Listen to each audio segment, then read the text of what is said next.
मला आपल्या प्रधानमंत्र्यांच्या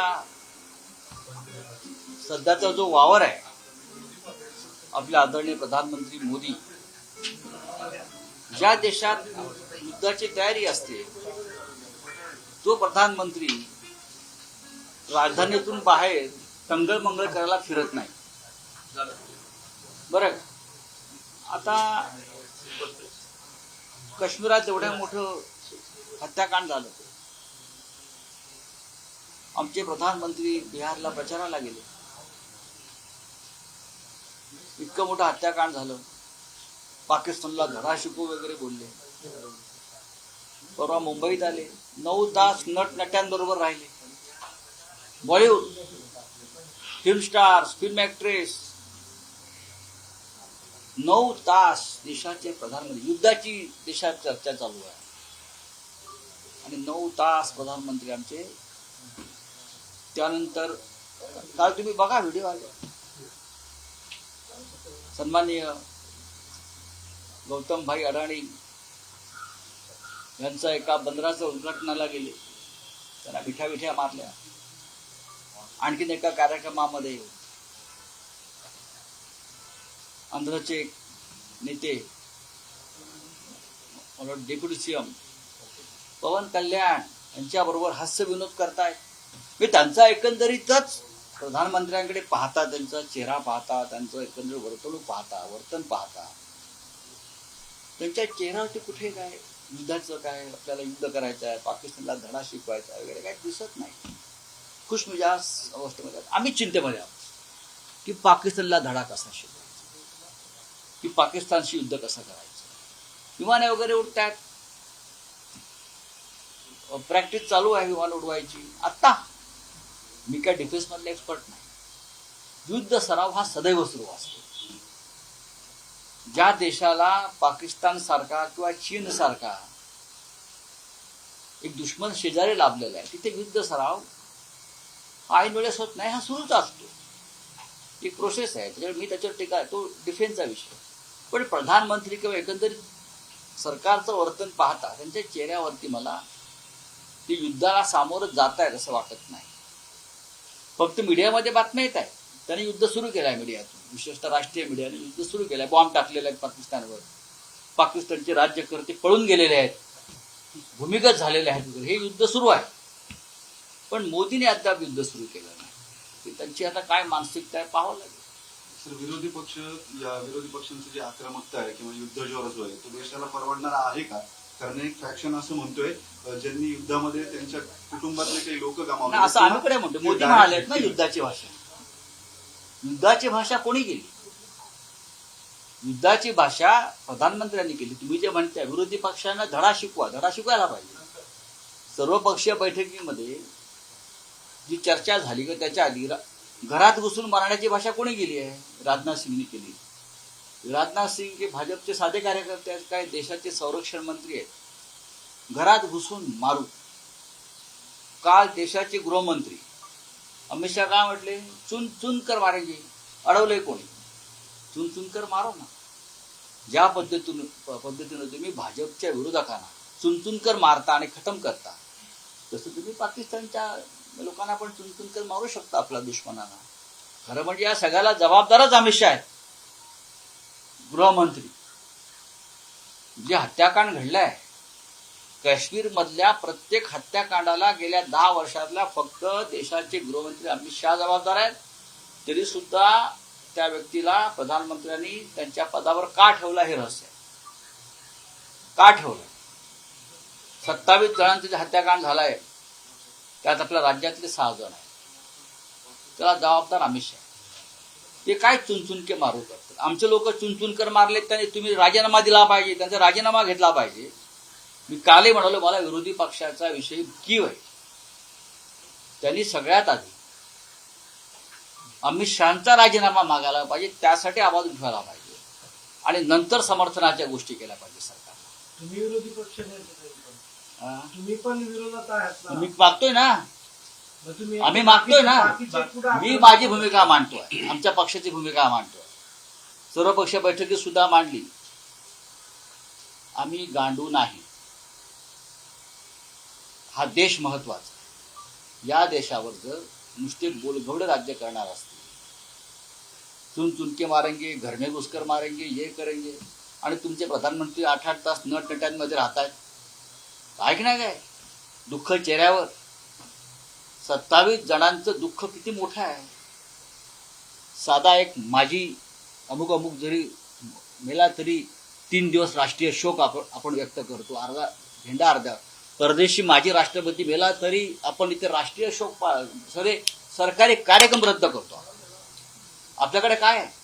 दुसऱ्या दिवसापासून प्रधानमंत्री प्रचार दौऱ्यामध्ये, तिसऱ्या दिवशी मुंबईतल्या बॉलिवूडच्या कार्यक्रमात नटन, नंतर गौतम अदाणी बरोबर चौथ्या दिवशी, 5व्या दिवशी पवन कल्याण बरोबर हास्यविनोदामध्ये अडकलेले.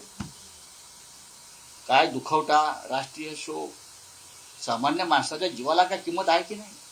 ते सुद्धा अशा प्रकारे हत्याकांड झाल्यावर तुमच्या चेहऱ्यावर दुःखाची एक तरी लकीर दिसू द्या. कोणाच्याही दिसत नाहीये. ज्या पद्धतीनं पुलवामात हत्याकांड झाल्यावर भाजपच्या चेहऱ्यावर मला दुःख दिसलं नाही, मोदींच्या चेहऱ्यावर मला दुःख दिसलं नाही, त्याच पद्धतीचं माझं म्हणणं आहे की 27 जणांच्या हत्याकांडानंतर भाजपच्या किंवा त्यांच्या प्रमुख लोकांच्या चेहऱ्यावर मला दुःखाचा, चिंतेचा लवलेश दिसला नाही. या देशाचं दुर्दैव. जम्मू काश्मीर जागोजागी सोल्जर तैनात असतात, मात्र या ठिकाणी एवढे मोठ्या संख्येने लोक होते की बघा, त्याचं उत्तर कोणी देत नाही. तर नेमके सैनिक का नव्हते, सुरक्षा रक्षक का तैनात होत नव्हते, त्याचं उत्तर कोणी देत नाही. ती चूक आहे आणि ती चूक अमित शहानी मान्य केली. चूक आहे की ठरवून कारण जसं पाठीमागे मी बोलतोय ना, मला बोलू द्या ना, त्यांचं पूर्ण होऊ द्या ना. सर्वपक्षीय बैठकीमध्ये अमित शहानी ती चूक मान्य केल्यावरती त्या चुकीची शिक्षा त्यांना मिळायला नको? मिळायला पाहिजे ना. त्याला जबाबदार कोण आहे? गेल्या 10 वर्षामध्ये जितके जवान, जितके पोलीस, जितके सामान्य नागरिक मारले, त्या सगळ्याला जबाबदार देशाचे गृहमंत्री, आणि ते अजूनही पदावरती बसलेले आहेत, राज्य करतायत, सत्ता भोगतायत. या देशाची अवस्था आहे. विरोधी पक्षाचे पक्ष नेते राहुल गांधींनी विशेष अधिवेशन बोलवण्याची मागणी केली. त्यांनी पंतप्रधानांना पत्र लिहिलंय, लोकसभेच्या अध्यक्षांना पत्र लिहिलेलं आहे की विशेष अधिवेशन बोलवा. विशेष अधिवेशन बोलवून तोडगा निघेल असं तुम्हाला सर्वपक्षीय बैठक सुरू होणार आहे. मी ही मागणी केली की तुम्ही सर्वपक्षीय बैठकीत तुम्हाला गरज आहे म्हणून आमचं ऐका, पण जेव्हा पार्लमेंटला आम्ही काश्मीरवरती चर्चा करण्याची मागणी करतो तेव्हा आम्हाला तुम्ही बोलू देत नाही. यासाठी तुम्ही आम्हाला आश्वासन द्या की संसदेच्या अधिवेशनामध्ये आम्हाला पूर्ण वेळ याच्यावर चर्चा करता येईल. राहुलजीने तीच मागणी केलेली आहे. मी तुम्हाला खात्रीनं सांगतो, उद्याच्या अधिवेशनामध्ये हे सरकार आम्हाला काश्मीरवर चर्चाच करू देणार नाही. विरोधी पक्ष काहीतरी एखादा वेगळा विषय काढून सदन बंद पाडतील. म्हणून या सरकारला त्यांच्या चुकांचं समर्थन करणं विरोधी पक्षानं हे या देशाला परवडणार नाही. सरकारच्या मागे उभं राहिलं पाहिजे, पण हे सरकार नाही आहे, हे नराधम आहे, हे राज्यकर्ते आहे. ते त्या पद्धतीचे राज्यकर्ते नाही आहे जे 10 वर्षापूर्वी होते संवेदनशील, तसे नाही आहेत. त्याच्यामुळे ह्यांना जर कोणी पाठिंबा द्यायच्या गोष्टी करत असेल तर तुम्ही त्यांनी केलेल्या चुकांना पाठिंबा देता आणि त्यांना पुढल्या चुकांसाठी उत्तेजन देतात, असं माझं स्पष्ट मत. केंद्र सरकारने असू द्या ना, मी काल त्याच्यावर बोललो ना. माझं मी त्याच्यावरती काल सांगितलेलं आहे, जर त्यांना अमित शहाचा राजीनामा मागायचा नसेल तर मग आर पाटलांचा राजीनामा का घेतला? 26/11 हल्ल्यानंतर महाराष्ट्रामध्ये आर पाटील गृहमंत्री, त्यांनी हल्ला घडवला होता का? नाही. पाकिस्तानने केलेला हल्ला होता. शिवराज पाटलांना आपण एका बॉम्बस्फोटाच्या प्रकरणात का आपण त्यांचा राजीनामा घेतला? सगळ्या हल्ल्या, दहशतवादी हल्ला. विलासराव देशमुखांचा राजीनामा का घेतला? एक साधारण विषय. ही परंपरा आहे देशाची, जबाबदारी घेतली पाहिजे. सर, केंद्र सरकारने जातीनिहाय जनगणनेचा मुद्दा पुढे आणलाय. ते ह्याच्यावरचं लक्ष, युद्धावरचं लक्ष. आम्ही युद्धाची मागणी करतोय ना. जनतेला वाटतं मोदी घुसणार पाकिस्तानने स्वतःच, कारण त्यांनी बांगलादेशच्या युद्धात भाग घेतला. लोकांना असं वाटतं की स्वतःच ते नेतृत्व करतील सैन्याचं आणि जातीचं, आणि 56 इंचाची छाती आहे. तुमचा सहकारी पक्ष जो आहे इंडिया अलायन्स मधला, काँग्रेसनं प्रचंड कौतुक केले जातीनिहाय जनगणनेची मागणी त्यांनीच केली. राहुल गांधीचीच मागणी आहे. शिवसेना म्हणून तुमची भूमिका काय आहे? तुमचा पाठिंबा या मागणीला? पाठिंबा का नसावा? जर जाती, बरं असं आहे की राहुल गांधींनी जे एक वक्तव्य केलं की जातनिहाय जनगणनेची घोषणा करून हेडलाईन दिली, पण डेडलाईन कुठे, कधी सुरू करणार ते सांगा, मग आम्ही बोलतो. बोलिये क्या है. अमित शहा का इस्तीफा मांगा आपके पास बीजेपी और मोदी के चेहरे पर वो नहीं नजर आ रहा है. मराठी हो गया ना हमारे. क्यों आपको ऐसा लगता है? देखो भाई कि आप लोग बोल रहे युद्ध हो रहा है, युद्ध कौन कर रहा है? प्रधानमंत्री का चेहरा देखकर, प्रधानमंत्री का जो दिन का कार्य देखकर ऐसा लगता नहीं कि उनके चेहरे पर कोई चिंता या तनाव की लकीर है, दिखता तो नहीं है.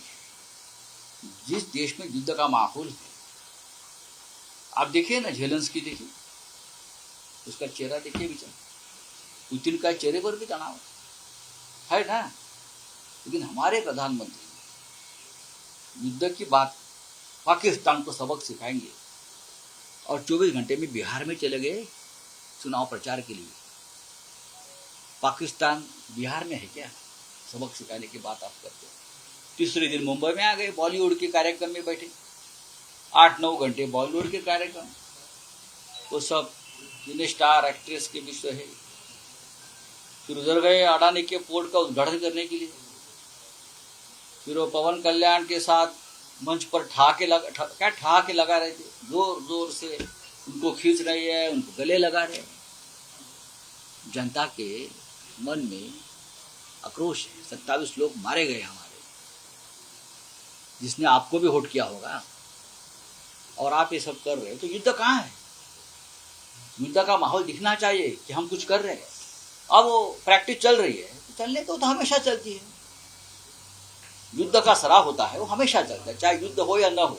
आपने कहा अमित शाह जिम्मेदार है. मैं तो बार बार बोल रहा हूँ, कश्मीर में 10 साल में जितने भी सुरक्षा दल, हमारे जवान, नागरिक मारे गए, वो जिम्मेदारी किसकी है? हमारे सुरक्षा की. चुन चुन कर मारने की बात आप करते हो. हमको ही चुन चुन कर मारा है. देश के गृहमंत्री की जिम्मेदारी है. इस्तीफा आपने खुद देना चाहिए, नहीं तो प्रधानमंत्री ने गृहमंत्री का इस्तीफा लेना चाहिए. क्यों नहीं लेते आप इस्तीफा? लेना चाहिए. लाडक्या बहिणीचे पैसे आले नाही. हिंदी हो गया पूरा. काल अजित पवार असं म्हणाले की मलाही मुख्यमंत्री व्हायचं आहे, पण योग येत नाहीये, मीही एक दिवशी मुख्यमंत्री होईल. आता योग कसा आहे ना, मी नेहमी सांगतो, छगन भुजबळ जर शिवसेनेमध्ये असते तर मुख्यमंत्री झाले असते, बरोबर. नारायण राणे अजून काही काळ थांबले असते तर पुन्हा मुख्यमंत्री शिवसेनेतूनच झाले असते. मनोहर जोशी झाले ना, पक्षाबरोबर राहिले निष्ठेने. भारतीय जनता पक्षाबरोबर राहिलेले जे मित्र, एकनाथ शिंदे परत मुख्यमंत्री होणार नाही, आणि अजित पवार सुद्धा भारतीय जनता पक्षाबरोबर राहून मुख्यमंत्री होणार नाही. जर हे दोन्ही पक्ष भाजपात विलीन झाले तर ते भारतीय जनता पक्षाचे म्हणून मुख्यमंत्री कदाचित भविष्यात होतील. हे त्यांना स्वतः अमित शहाने सांगितलेलं आहे. मी लिहिलंय सामना. एकनाथ शिंदे यापुढे कधीच मुख्यमंत्री होणार नाहीत जोपर्यंत त्यांचा वेगळा पक्ष आहे, वेगळा गट आहे. जर त्यांचा पक्ष भाजपात विलीन झाला तर भविष्यामध्ये भाजपचा एक चेहरा, जर सिद्धरामय्या झाले, अमुक झाले, इतर पक्षात विलीन हो, त्यांना त्यासाठी भाजपात विलीन व्हावं लागेल. हे माझं आकलन आहे. राष्ट्रवादीने आज सगळ्या माजी मुख्यमंत्र्यांना बोलवलं आहे यांच्यासाठी, सत्कारासाठी. उद्धव ठाकरे सत्काराला जाणार आहे. कशाला जायचं? राष्ट्रवादीने सगळे माजी मुख्यमंत्री. कोणती? शरद पवार साहेबांनी बोलवलं का? राष्ट्रवादीच्या. हे कोणते? अमित शहाचा पक्ष आहे तोच ना. दुसरा एक अमित शहा महाराष्ट्रात 3 पक्ष चालवतात. एक भारतीय जनता पक्ष, दुसरा शिंदेचा जो पक्ष आहे तो अमित शहाचा पक्ष आहे, आणि अजित पवारांचा जो पक्ष आहे तोही अमित शहाचा पक्ष. अमित शहाच्या पक्षाकडून जो महाराष्ट्राचा शत्रू आहे त्याच्याकडनं जर कोणी सत्कार घेत असतील तर ते महाराष्ट्राशी बेईमानी. ज्या अमित शहाने महाराष्ट्र तोडण्यासाठी महाराष्ट्राच्या स्वाभिमानाशी संबंधित असलेले पक्ष तोडले, त्यांचा सत्कार अमित शहाचे पक्ष आहेत. अमित शहा सत्कार करणार का महाराष्ट्रातल्या नेत्यांचा? अजिबात नाही. सुनील तटकरे म्हणाले ठाकरे की साहेब तुम्हाला तसे परदेशात आहेत ना, म्हणजे निवेदन दिलेलं आहे, तुम्हाला निमंत्रण दिलेलं आहे. सुनील तटकरे म्हणाले आम्ही अमित शहाच्या कार्यक्रमाला जात नाही. ते अमित शहाचे पक्ष आहेत. मी पहिल्या दिवसापासून सांगतो, आहे की नाही त्यांना विचारा. सर, पण ठाकरे साहेब तसे परदेशातच आहेत ना, म्हणजे ते काय नाही, तो प्रश्न नंतर आहे. ते कुठे असतील हो? मुंबईत मी काय म्हणतो, आम्ही जाणार नाही. निमंत्रण होतं म्हणजे तुम्हाला मी असं म्हणतोय, आम्ही जाणार नाही. शरद पवारांची जाण्याची शक्यता आहे. ते आज सकाळपर्यंत पुण्यामध्ये होते, पण अचानक आज सकाळी ते मुंबईला गेले काही मला असं आहे वेळापूर्वी. की त्यांच्या आणि ते भूमिका सहभागी होतील असं चित्र आहे. एकूण त्यांचं असं म्हणणं आहे किंवा आयोजकांचं सुद्धा असं म्हणणं आहे की हा सामाजिक कृतज्ञतेचा कार्यक्रम आहे. अजिबात नाही. मी पक्ष तसं एजेंडा मानत लावून नाही. बघू नका. सामाजिक कृतज्ञता वगैरे काही नाही. महाराष्ट्राच्या गद्दारीचा हा विषय. ज्यांनी महाराष्ट्राशी बेमानी केली, तुमचं सरकार पाडलं, त्यात कसली आली कृतज्ञता? मला असं वाटत नाही ते असं बोलले. एकनाथ शिंदेनी एक कॅम्पेन सुरू केलं आहे त्यांच्या शिवसेनेने. तुमच्या म्हणण्यानुसार यशस्वीने मुंबईमध्ये मैत्री धाग्याशी नको वाघाशी करा, म्हणजे आणि असं. उद्धव ठाकरेंचा हात दाखवला ते शिवबंधन बांधले असं. दुसरं काय राहिलंय त्यांचं? अमित शहा स्क्रिप्ट पाठवणार, तसं त्याप्रमाणे बोलणार. चला, थँक्यू. पंजाब